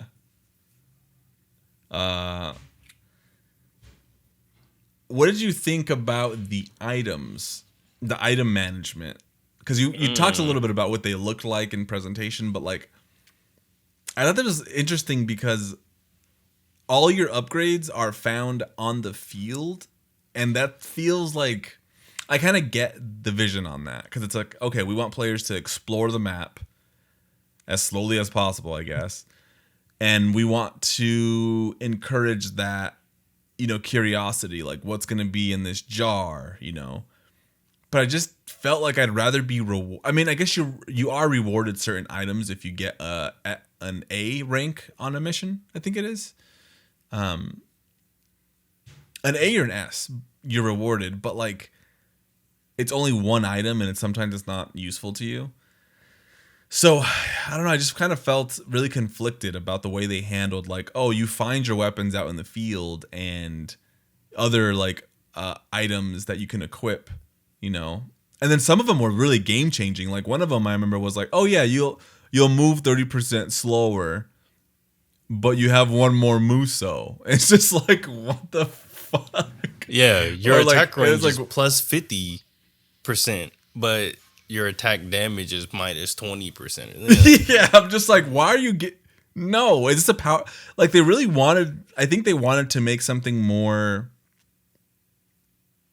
difficult. Like I think they wanted to make a more down to earth, less stylized, maybe like fighting system. Yeah, because but like at the same time. Oh yeah, I'm sorry to cut you off. But there's a lot of items where it's like mainly like can't dash, can't jump, Yeah, can't use musou, and like no bonus for it is like can't dash, but I move 50% faster. It's nothing like that. It's just can't dash, can't jump, but ground attacks do 20% more damage. Because there is items like that where it's like item find plus 40%, health plus 40, guard damage plus 40%. Your health minus 40%. You know, there's weird parameter items like that change, but I don't know. I felt the same way. I think Dynasty Warriors kind of had it solved, and they should have just stole from that, where officers give weapons, and stats. Yep. Everything else just gives you health, musou, 30-second power ups. You know, keep it simple. But a lot of the time, you keep your. I think it would have been nice if you keep your level when you die. That was another thing that was really frustrating. You know, yes, like you play for 20 minutes, you die, and you leveled up 2 times, and it's just like, guess I gotta do that shit again. Yeah, that was always a nightmare. Yeah, I think the most frustrating part for me was, like we said, going down these off beaten paths. And you're going for the treasure chest because, for example, Asfar, I got no weapons for him at all. I think I got 1 weapon for him like the very first level, and I never got a single weapon for him, so I was using his level 2 weapon the entire game until I beat his stage. And I think that's what made me more frustrated with him and why I couldn't beat it is because the game just didn't like me. I just never got an item that increased his attack, so I was just playing with a level 1 stick for like his entire game. And you be going, and it got to the point to where I was doing like past stages, going through every nook and cranny, knocking down every chest, and you'll get like health up, musou, and you'll get the same item that you already have, and it doesn't give you the upgraded next version of that item because there's like the clovers where you have like 3 levels of like the clovers, which increases item discovery or whatever, but like. You gave me, like, I'll pick up, like, in this one stage, I'll pick up 4 clovers. And it's like, bro, this is doing nothing for me, bro. At least let me sell it. Can I have a shop? Can there be gold? If there was a shop, and then, like, these maps are big enough, like, oh, there's a pop-up shop. Go fucking give me some currency, and then I go like, just, I don't know. It was just so bizarre, and it makes the game feel more punishing because of it. It's like, what are we doing here? Yeah, and I tried to find the Prima guide, but you had to pay for the PDF, and I'm not about to eBay for the actual copy. But I feel like in there they would have probably explained it better. Of like, oh, you gotta if you kill 100 enemies, or if you complete this objective in this time period, and then go to this chest, you'll get the level 7 sword or some dumb shit. It's probably some incredibly arduous dumb shit like that, where it's like, as soon as the map starts, you need to immediately rush to this section, and some random enemy will pop up first, and then you kill him, and then you'll get the level 9 ultimate weapon or whatever the fuck. I don't know. It's probably something incredibly dumb like that, and I don't have time for it, honestly. I don't care. It's one of those games where it's like, I'm not replaying these characters, honestly. Like, I'm not going back to Enfy's story and being like, oh yeah, I love Enfy's 4th stage. I'm going back and playing it, because there's no free mode. Yeah. Why isn't there,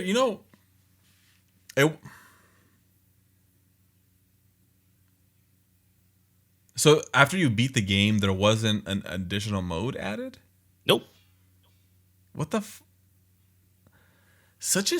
this game is so weird to me. It really does feel like, I don't know why, I get a lot of like Suda 51 energy from this game, like in a weird way. Like, there's just something like, we had some weird vision. Oh wait, am I thinking of, this game gives me like a lot of Grasshopper Manufacturer.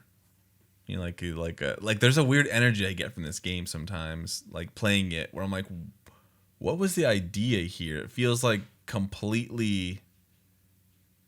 That's interesting. Like, it just feels. You say that. You get Grasshopper vibes. I get more so. Kinda. I get more like Tri-Ace vibes.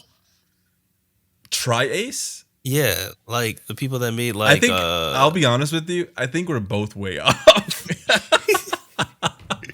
We're gonna be straight up with you. I think we're both really wrong here. I get like let me try again. Let me go again real quick. I'm getting like what is it? BAM Works? Is that what it's called? The guys who did this feels like a Sega game. I'll be straight. It feels like a Sega yeah. I agree. Sega. Apparently there is a final stage. I'm sorry.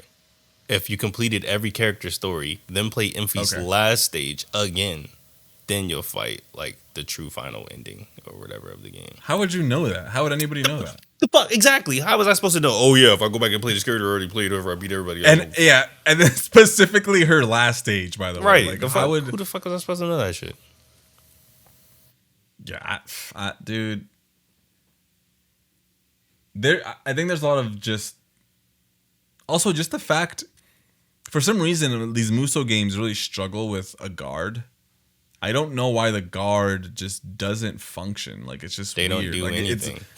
The guard is really just like to reset your camera. Like that's what I used it for in musou games, and that's what I used it here.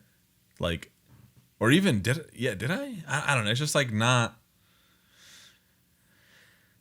The vision isn't complete here. It just feels like a lot of misguided attempts to make something that looks cinematic and is grounded. And it's conflicting as well because some of the characters have very over the top moves and power ups and stuff. So it doesn't really make a lot of sense. I might have to agree with you that it is banned from the rack. I can't think of all the games that we played this season. This is the 8th game, right? Yeah. So this might be banned to the rack. Because I'm trying to think, like Dynasty There's not Warriors a lot is redeeming. Yeah, there isn't anything really redeeming, but like even then, like Dynasty War. By the time this came out, Dynasty Warriors 6 was already out on like 360. Yeah, so they were pretty behind. Dynasty Warriors 5 was already ported over. Like, although Dynasty Warriors 9 or 6 has its own issues. But at least you like can't the deny sense of progression. Yeah, you can't deny that it did feel next gen. And then when they went back to 7, it was like, wow. Because like 6 had a lot of for what everybody talks shit about 6, but like 6 had a lot of characters on screen for like a 360 game at the time. And 7 just went even further. And you know, now that 9 is out, we should play 6 for the next season. We should play Strike Force. That's what we should play. That'd be great. The PSP like one? Monster Hunter. Yeah. The Dynasty Monster Hunter lights? We should play. No. We should play Dynasty Warriors. God damn, you got me stumbling. You're talking about Pokemon Conquest? No, God Seekers. The fuck is God Seekers? Exactly. You don't even know. Look it up. Dynasty Warriors God Seekers. What the Look fuck it up. is God Seekers? You're gonna love this. Especially because tactical role playing. No, you lost me right there. Tactical role playing Dynasty Warriors game. I'd rather play Kessen 3. What? Look at the gameplay. It is insane. You said, let's play a tactical. Is this on a Vita? I think it was Vita and PS4 when it came out. I put God of War. I'm stupid. I'm sorry. Dynasty God Seekers. God of War. Oh my God. I typed in God Seekers and it's all fucking AI generated Bible shit. Jesus Christ. Okay. Bible shit. I want that warrior slop. Bro, this shit looks like Warriors Abyss, but like 10 years earlier. What are these traits? What the fuck is on my screen, bro? Crazy, okay. Right? Okay. Here we go. Here's the gameplay. Nigga, this is just Joan d'Arc, but Musa. I didn't play this game, by the way, because it has that like janky quality to it. I'm like, what the fuck? Like, that's not. Who is this for? Who plays Dynasty Warriors and said, I want to play as a tactical RPG? I want Guan Ping to use his crescent slash attack to knock out these units. Like one of the reviews 8 years ago. Wow, it looks like a mobile game. I mean, are they not wrong? Yeah, it does. It does look like a mobile game. All right, let's get back on track here.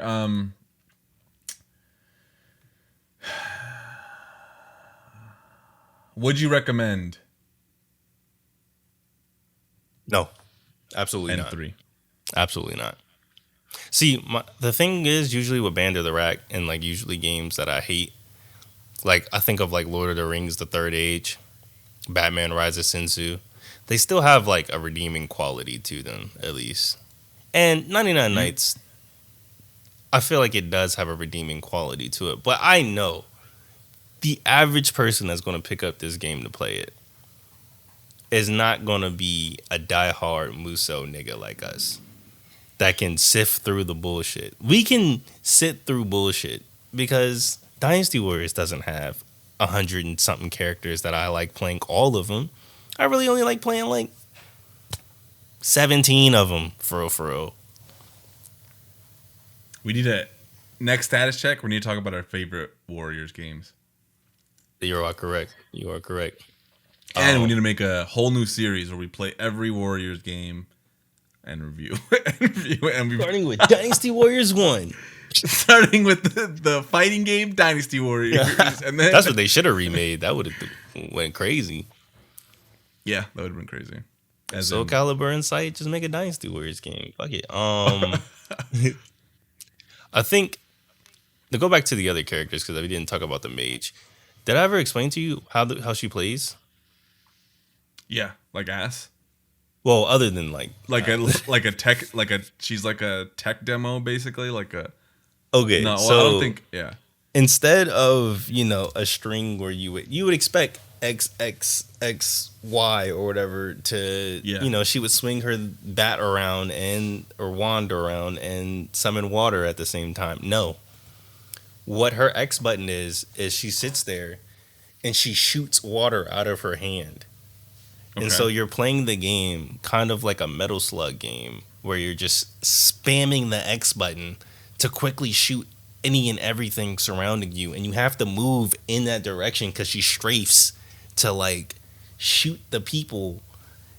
And then her Musou attacks, you can sometimes press Y and do like a little, like you just throw up water and it like hits the people in front of you. Or you can summon a ball of water and then roll the ball and then blow up the ball. Or you can fly on your broom. She has the best movement ability, I will say, because you can just double tap A and then fly on your broom around to get around the stages. Oh, okay.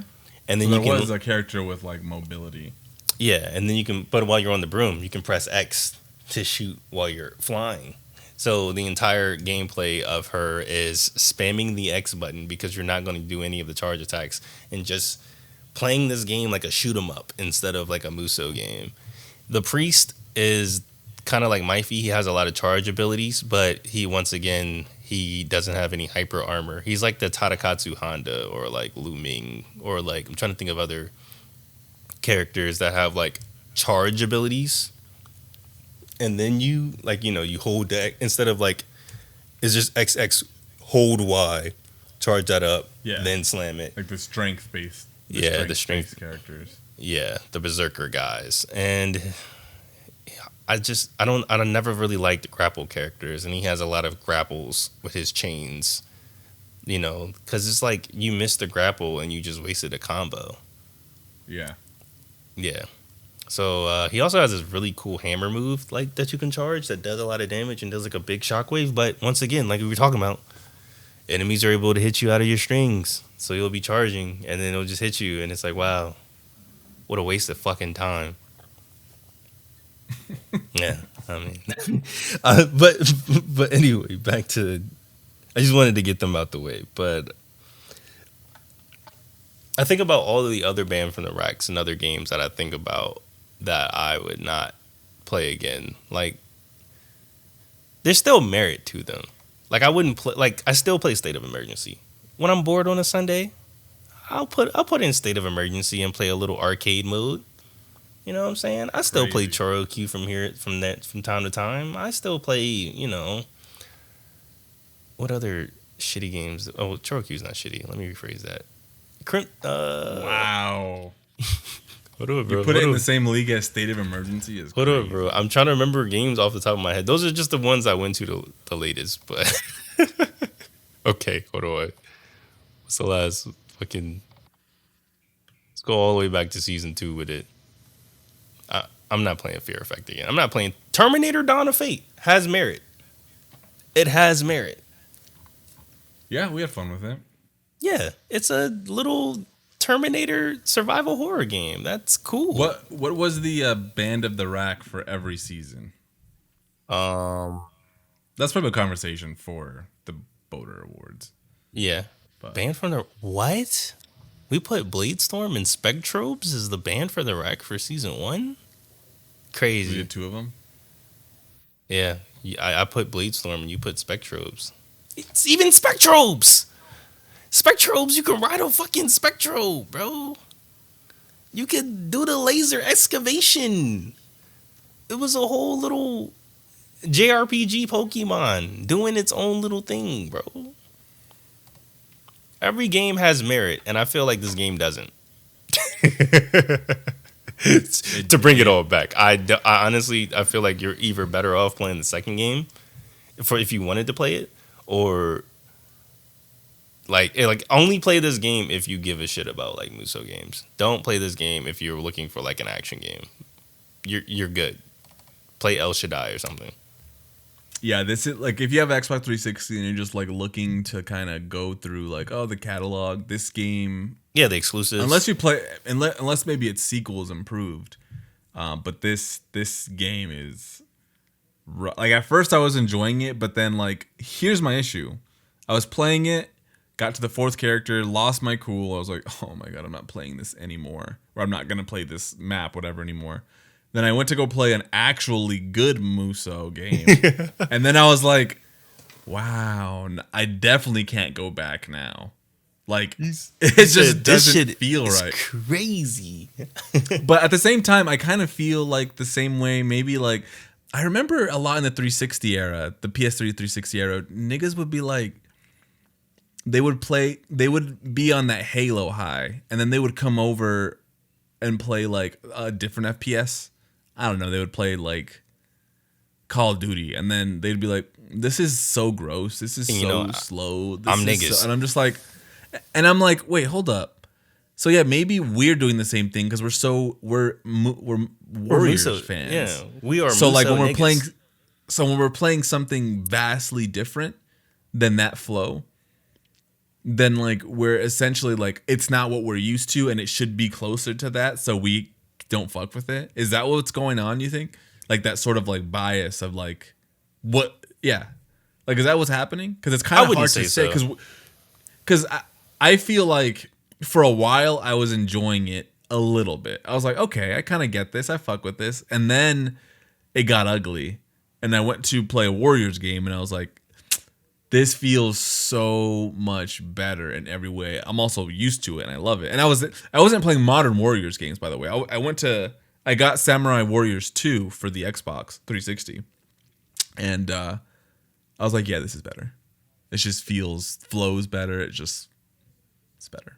Yeah, I'm trying to think of like Sengoku Basara. Sengoku Basara feels completely different from like most Musou games, and it always throws me off like trying to learn the combos because I'm so used to expecting like XXXY, and in that game it's like no R2X. Yeah, weird shit like that. It still feels good. It still feels like a Musou game. Fate Extelia Link still feels good. Feels like a Musou game. Speaking of that, I played the demo of that Tears of Metal game, the last Steam Next Fest. Feels like a Musou game. Feels good. Feels great. Actually, Fate Extella Link. I don't know if I like the feel of that game. Have you played Fate Extella Link? I played a little bit of it. It's different. But I understand it. I get the gist of it. It's too. Everything feels like where 99 Nights feels too slow, sluggish, weighted down. You know, you get interrupted easily. Everything takes. It's like a fucking. It's like the fucking Demon Souls of the Musou genre, and then Fate Extella Link feels too fast, and everything feels floaty, and like you're not doing anything. Like there's too many enemies that feel like nothing. Like you might as well just be hitting air. Like it's a weird. Yeah, they don't have the balance of the enemies done right. Because I think about I just played it. Bleach Soul Resurrection. That's a musou clone. Oh, it's French Resurrection. Yeah, Resurrection. like that, yeah. Spanish, actually, motherfucker. Spanish. Oh, but yeah, Bleach Soul Resurrection is it's the same situation where like you have too much movement. Like it's like Bleach. You're teleporting around everywhere. You can shoot giant beams of light with every slash. Like and you're fighting like hollows, like the most basic of like niggas in like the Bleach world. So like it's not really like you're really doing anything in that game. And most of the stages, just like Fate Excelia, but except the difference with Fate Excelia is that like they kind of take away the going from base to base, because isn't it like you like teleport? If I recall correctly, like you go through like a zip to like each base, whereas Bleach is just a straight line. Like every stage is a straight ass line. There's no that's weird moving to the side or anything like that. So I guess. Yeah, I guess that's what it is. Is that we're musou niggas, bro. I'll admit, if I'm any type of nigga, it's a musou nigga. That's for sure. We are Knights of House Gildart, and we can't go back, bro. Like every time we play anything that's not musou, it's like, ugh. It's like, ugh.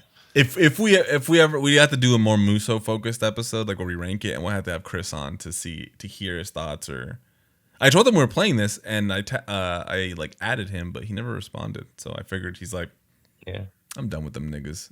He said, "Nah, you been going through it with that musou shit, bro. A lot of shit been going on." She said it just like that too. He said it just like that too. Like if he was like, like a super relaxed and like tired, like nah, them niggas is like almost like Snoop Dogg saying, like just like completely lethargic. Apparently, there's a Power Rangers musou game. I never knew this existed. Yeah. The thing with Power Rangers is that they all kind of fight the same, so I'm kind of curious on how. Oh yeah, you ain't been reading. Speaking of comics, you ain't hip. What? You need to read them Power Rangers comics.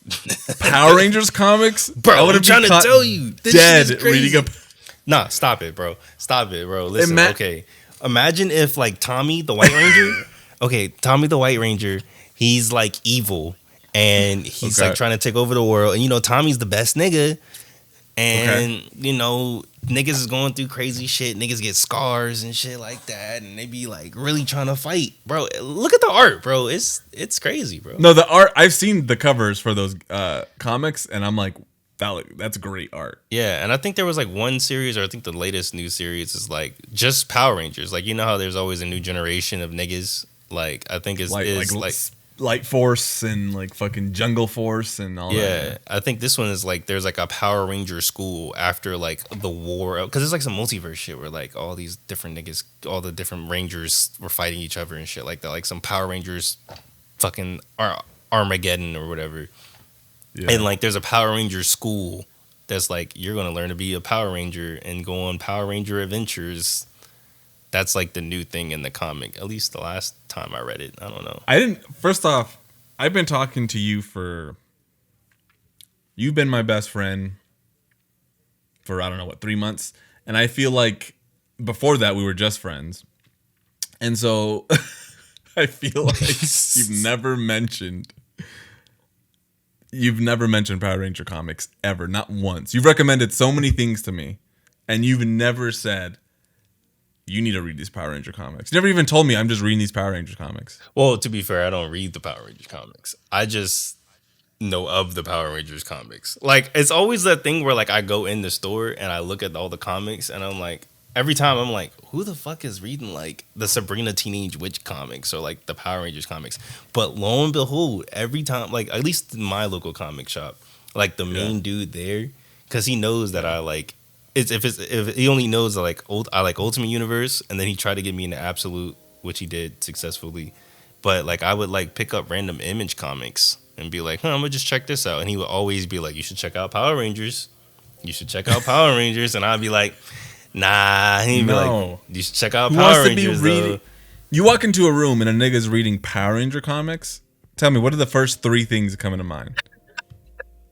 Gay ass nigga. And you know what's crazy? I thought about watching like the old Power Rangers. I was like, you know what? Let me just. You never watched them?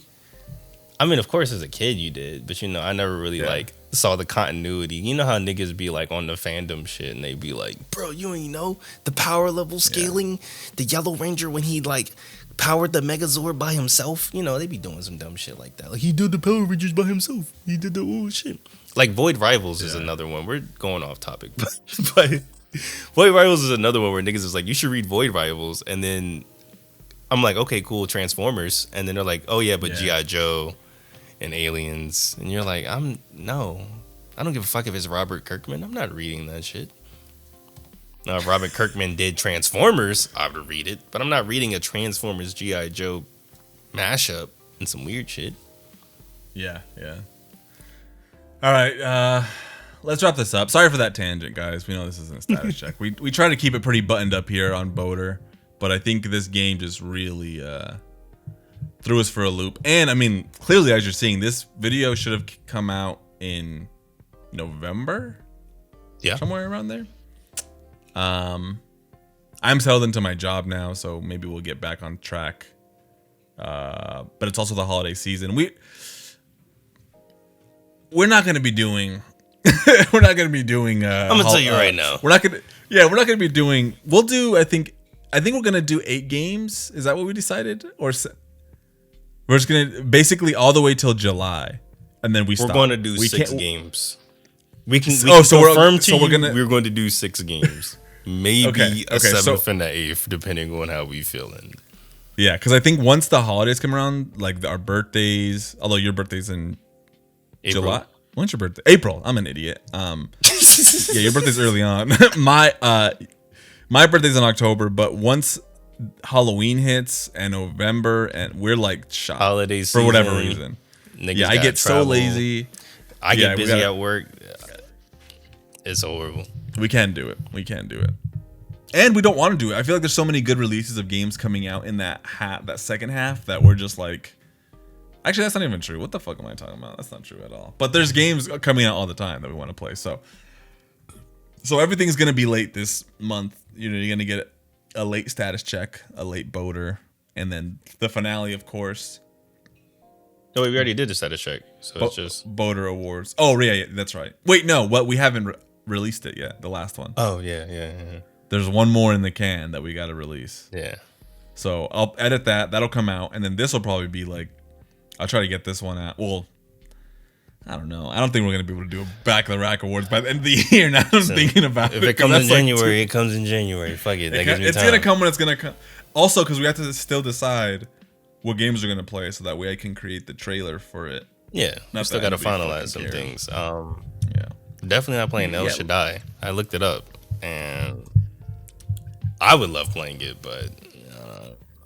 It's a PS3 game, right? Yeah. It wasn't on Xbox? It's on 360 as well. Oh, it is? Okay. Yeah. It's just a character action game, but it's based around Christianity. I remember seeing it, yeah.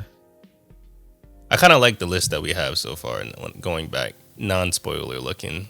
I kind of like the games that we have selected so far, even though I might change one of them.